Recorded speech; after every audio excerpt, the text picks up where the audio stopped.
নিজের সন্তানই যেখানে দেখে না, আমি জোর করে কেন আদালতে গিয়ে নিজের অধিকারটা আমি ছিনিয়ে নিব? তার দুটো বাচ্চাকে রেখে সে যা করে বেড়াচ্ছে, এই লাইলা বৃদ্ধ বয়সে এসে যখন তার সন্তানকে বলবে আমি মাতার অধিকার চাই, আমি আলভির উদাহরণও টানবো যে যৌবনটা সে যেভাবে অ্যাবিউজ করছে, এই আলভি তার সন্তানটা বড় হলে, এই আলভি যখন অসুস্থ হবে, বৃদ্ধ হবে, তার সন্তান কি বাধ্য?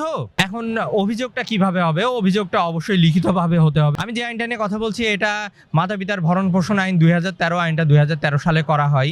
ধন্যবাদ জানাই আমাদের অনারেবল প্রাইম মিনিস্টার তারেক রহমানকে, কেননা তার বদলতে এই আইনটা আরও কঠিনভাবে, সুন্দরভাবে, আপনার কোডিফাইডভাবে জনগণের সামনে এসেছে এবং অনেক জনগণ যারা জানতেন না তারা এটা জানার সৌভাগ্য হয়েছে। এই আইনটার মাধ্যমে সন্তানদের উপর বাধ্যবাধকতা দেওয়া হয় যে তাদের বৃদ্ধ পিতামাতা, অসহায় যে পিতামাতা, তাদের পিতামাতার তারা ভরণ পোষণ সম্পূর্ণভাবে দিবে এবং তাদেরকে ভরণ পোষণ দিয়ে সুন্দরভাবে রাখবে এবং তারা দিতে বাধ্য। এই আইনের মূল কথা হচ্ছে এটা।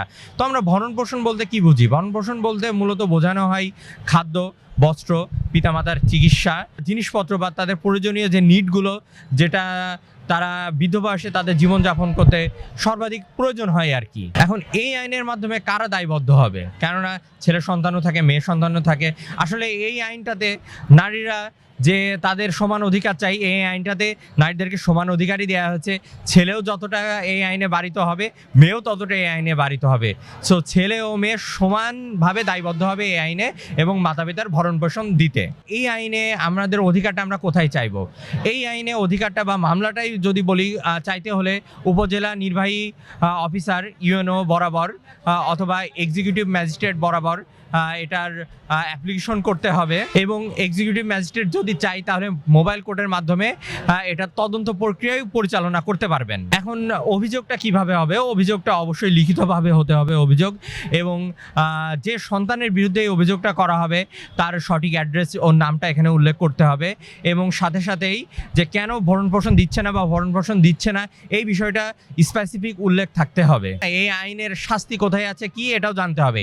এই আইনের 5 ধারায় বলছে যদি কেউ মাতা পিতার ভরণ পোষণ ইচ্ছাকৃতভাবে না দেয় তাহলে তার সর্বোচ্চ 1 বছর পর্যন্ত কারাদণ্ড এবং 1 লক্ষ টাকা জরিমানা হতে পারে এবং এটা উভয়ই হতে পারে। এখানে শুধু মাতা পিতার ভরণ পোষণ দিলাম না এজন্য না, এই যে পিতামাতাকে এক প্রকার জোর করে বৃদ্ধাশ্রমে রেখে আসা হয়, এই বৃদ্ধাশ্রমে রেখে আসলেও এই আইনের দ্বারা সে বাড়িত হবে, এই আইনে তার বিচার করা যাবে। এবং অনেকে জোর করে পিতামাতাকে আলাদা করে দেন যে তোমাদেরকে এই 5,000 বা এই 2,000 টাকা দেওয়া হবে, তোমরা আলাদা থাকো। এই আলাদা করে দিলেও এই আইন দ্বারা তারা বাড়িত হবে এবং এই আইনে পিতামাতা, বৃদ্ধ পিতামাতার রেমেডি পাবে। যদি মানবিক দৃষ্টিকোণ থেকে বলতে চাই তাহলে এই আইনটা কতটুকু যৌক্তিক? এই আইনটা অবশ্যই 100% যৌক্তিক বর্তমান সময়ের জন্য, কিন্তু চিন্তার ব্যাপার এই আইনের প্রতিফলনটা আমরা কতটুকু দেখতে পারবো। কেননা এই আইনটা যখন 2013 সালে আসে, আমি তখন আইনের ছাত্র ছিলাম। আমি নিজে পার্সোনালি আমাদের ঢাকা আগারগাতে যে প্রবীণ নিবাস আছে আমি সেখানে গিয়েছিলাম এবং আইনের যে গেজেটটা, এই গেজেটগুলো আমি নিয়ে গিয়ে ওখানে আমি দেখলাম অনেক শিক্ষিত ইঞ্জিনিয়ার, ডক্টর, লয়ার, এমন অনেক শিক্ষিত প্রবীণরা থাকেন। আমি তাদেরকে বোঝালাম এবং গিয়ে তাদেরকে বললাম যে আপনারা আপনাদের অধিকার পেতে পারেন। তারা হাসি মুখে একটা কথাই বলল যে বাবা, নিজের সন্তানই যেখানে অধিকার দেয় না, নিজের সন্তানই যেখানে দেখে না, আমি আদালতে গিয়ে কেন তার জোর করে তার অধিকার ছিনিয়ে নিব?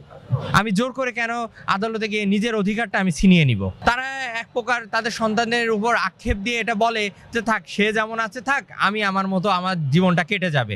বর্তমান যে পিতামাতা, ইয়াং পিতামাতাদের একটা উপদেশ দিতে চাই যে আপনারা আপনাদের সন্তানদের প্রতি যত্নশীল হন।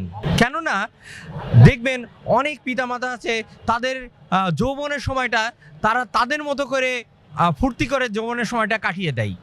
এখানে ওখানে সন্তানকে দেখবেন মায়ের বাসায় ফেলে রাখছে, তার নানি বাসায় ফেলে রাখছে, সেখানে সন্তান বড় হচ্ছে, কিন্তু শেষ বয়সে এসে আপনি পিতার অধিকার চাবেন। বা মাতা দেখবেন একাধিক বিয়ে করে এক এক জায়গায় ঘুরে বেড়াচ্ছে, সন্তানকে তার দাদা বাসায় ফেলে রাখছে, শেষ বয়সে এসে মাতার অধিকার চাবেন। এটা খুবই দুঃখজনক। এইখানে আমি একটা উদাহরণ দিতে চাই, জনগণও বুঝবে। এই যে লাইলা, তার দুটো বাচ্চাকে রেখে সে যা করে বেড়াচ্ছে, এই লাইলা বৃদ্ধ বয়সে এসে যখন তার সন্তানকে বলবে আমি মাতার অধিকার চাই, আদৌ তার সন্তান কি সেই মাতার অধিকারটা দেওয়ার জন্য বাধ্য কিনা, এটাও একটা দেখার বিষয়। এবং আমি আলভির উদাহরণও টানবো যে যৌবনটা সে যেভাবে অ্যাবিউজ করছে এই আলভি, তার সন্তানটা বড় হলে এই আলভি যখন অসুস্থ হবে, বৃদ্ধ হবে, তার সন্তান কি বাধ্য এই পিতাকে দেখতে? তার সন্তান কি বলবে না যে তুমি কি করে বেরিয়েছো যে আমি তোমাকে এখন দেখতে বাধ্য? এবং আপনারা দেখবেন আমাদের ইসলামে মাতা পিতার জন্য স্পেসিফিক একটা দোয়া আছে, যেটা হচ্ছে রাব্বির হাম হুমা কামা রাব্বায়ানি সাগিরা। এর বাংলা অর্থ কি? এর বাংলা অর্থ হচ্ছে, হে আল্লাহ, আমার পিতামাতা শৈশবে বাচ্চাকালে আমাকে ঠিক যেভাবে রেখেছে আপনি আমার পিতামাতাকে সেভাবেই রাখেন। আল্লাহ ন্যায় বিচারক, যে ভালোভাবে রাখবে তার পরকাল এবং তার বৃদ্ধকালটাও ভালো যাবে, আর যে অবমাননা করবে তার পরকাল ও বৃদ্ধকালটাও এভাবেই যাবে। এই পিতামাতার মনে আমি দেখছি তাদের একটা ক্ষোভ বলবো না, দাবিও বলবো না, এটা কি আমি নিজেই প্রকাশ করতে পারছি না। ঠিক যেমন নসিকাঁথের একটা গান ছিল বৃদ্ধাশ্রম, ওখানে একটা লাইন ছিল শেষে যে এই তো খোকা আর কয়টা দিন, আর মাত্র 20টা বছর পরে তুমি আমি সম্মুখীন হব এই 4 দেয়ালের ঘরেই, তুমি আর আমি থাকবো, সেখানে তোমার খোকা থাকবে না। তো তাদের মধ্যে এই কষ্টটাও আমি পরিলক্ষণ করেছি, যে তাদের মধ্যে যে চাপা কষ্টটা আছে।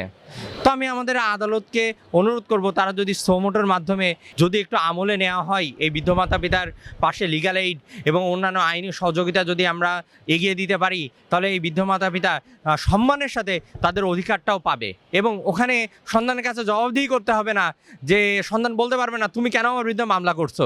এটা যদি কান্ট্রিতে মানে কোর্টের মাধ্যমে, দেশের মাধ্যমে যদি রাষ্ট্রবাদী হয়ে মামলাগুলো করে, তাহলে এটা খুবই স্পেসিফিক এবং সুনির্দিষ্টভাবে সুন্দরভাবে সম্পূর্ণ করা যাবে। দেশে দেশে সবার সাথে দ্য নিউজ।